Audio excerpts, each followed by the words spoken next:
Well, welcome back to the homestead. The last episode, we were working on building the steps off of the back platform there, and we finished those up. And then we started working on this little concrete pad down here for the bottom of our ramp, and we got our post put in for the handrail on the ramp.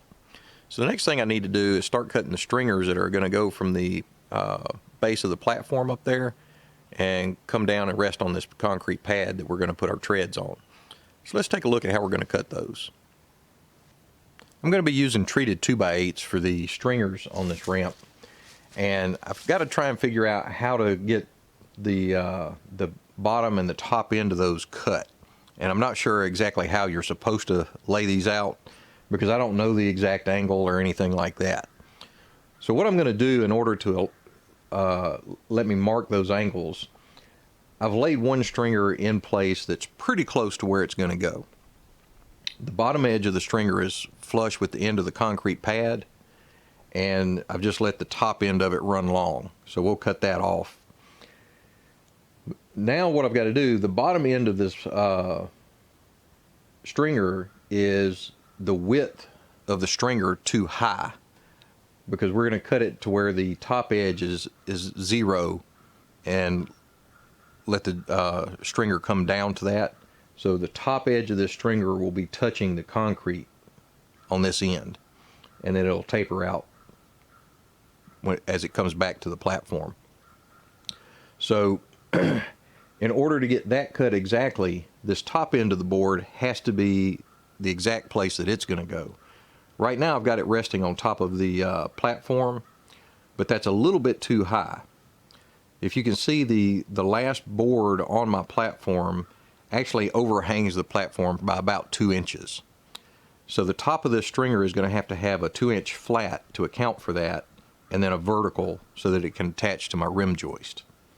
In order to get that, I'm going to have to pull 2 boards off of my platform to allow me to take that stringer and lower it exactly where it needs to go, so that the bottom of the stringer is exactly where the top of the stringer will be when we're finished. Once I've got it there, I'll attach it to the house, to the rim board of the house temporarily, and that'll allow me to come down to the bottom end and put a level on it and make my mark for my cut. Once I get the board cut off, then we can lower the board down so that the top edge of this end by the platform is where it's going to be, and then we'll reattach it to the rim joist again.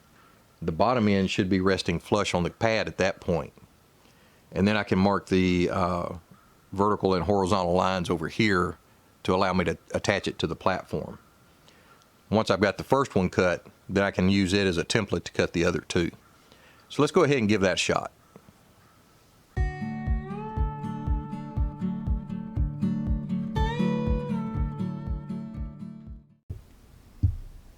All right, so the stringer's in place now, and the bottom edge of the stringer on both ends is where the top edge is going to wind up.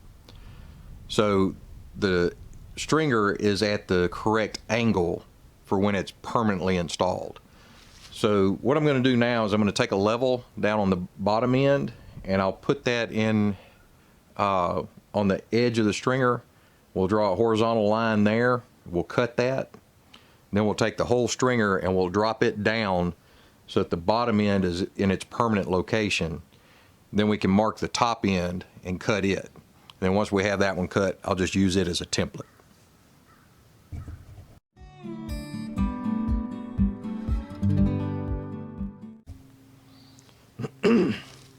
So now that I've got the tail end of the stringer cut, I've gone ahead and put it back in place.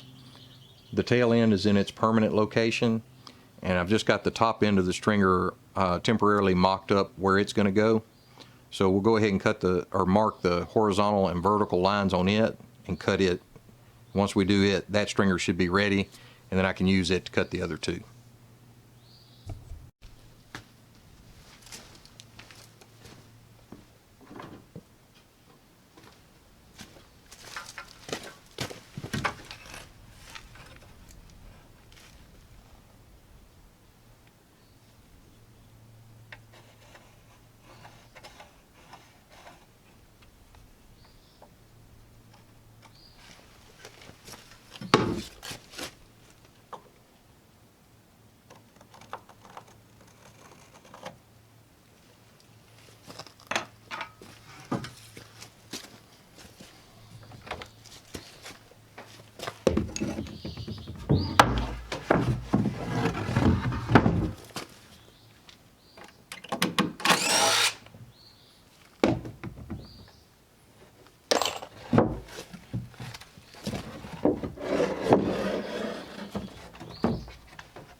So now that I've got all 3 stringers cut the same, I'm going to go back, I'm going to set them in place and permanently attach them.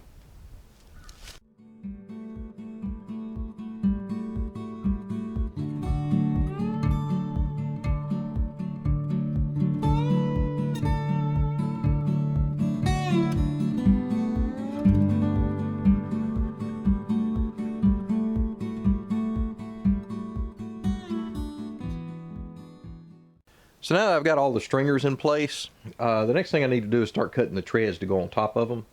Now I've got a bunch of 8-foot long 5/4 by 6 boards. It's the same thing I've done the platform and the porch out of. And since they're 8 foot long, all of my treads are going to be 45 3/8. But instead of trying to cut every tread to the exact size and then get everything lined up on both ends, what we'll do, I'm going to cut all the treads in half so I have a nice square cut on one end of each board. We'll go ahead and pull a string on the back side so that I can get all of the treads in a nice straight line according to that string. Then I'll come back and the other side is going to run long, and once they're all screwed down, then we'll just pop a chalk line on that side, and we'll come back with the skill saw and cut all those off flush. So let's go ahead and get the treads cut though.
So that's going to pretty much finish the ramp up. We've got all the boards tied down nice and secure, and the edge of it trimmed off nice and neat. The only thing I got left to do on this would be to build the handrails and cut the post down, but I need some 16-foot treated 2x4s and a 16-foot 5/4 by 6, and I don't have that on site right now, so I'll have to pick up some more material for that. But I've got a little bit more time out here today, so I think what I'm going to start doing is working on the steps for the side of the house, and I'm going to have to actually add a couple of posts for the handrails in on that up on the porch. It's going to be a little bit different setup than the back here. So let's move around to the side of the house and take a look at that. All right, so over here on the dining room side of the house, I need to put a set of stairs in the middle of this opening. And unfortunately, that means I don't have any post here for the handrails, so I'm going to have to install those. In order to do that, I need to secure it to the rim joist that's below the existing porch deck. So what I'm going to do is I'm going to pull the outside board off of this opening, and then we'll take the jigsaw and we'll notch the interior board to receive the post. I'll set the post in place and attach it to the rim joist and the seal plate and any joist that happen to be touching them. And once those are secure, then we'll notch the exterior boards and put those back on. So let's go ahead and start on that.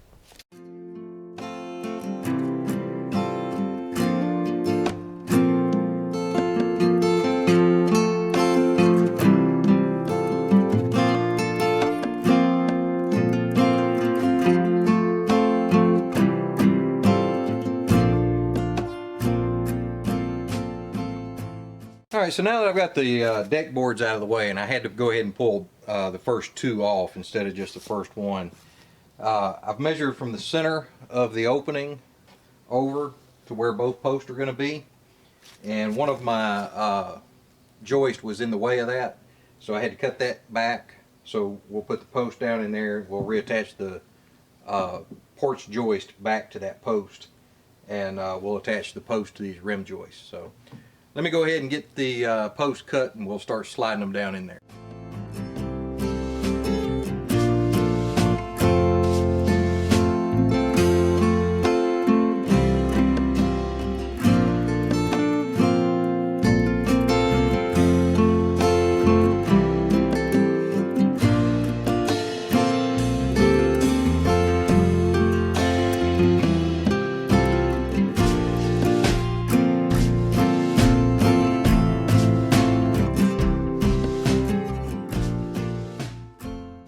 Alright, so I'm just about to run out of daylight and I'm on the last battery for my camera, so I think I'm going to go ahead and wrap up the video here today. You can see I've got the two posts in for the handrail, and now I need to go ahead and notch the flooring around that, or the decking around that, and get that put back on, and then I can start working on seeing where the stringers are going to fall out and getting the two posts that are going to be out in the yard for the handrails dug. So once we have those in, then we can start putting the stringers up.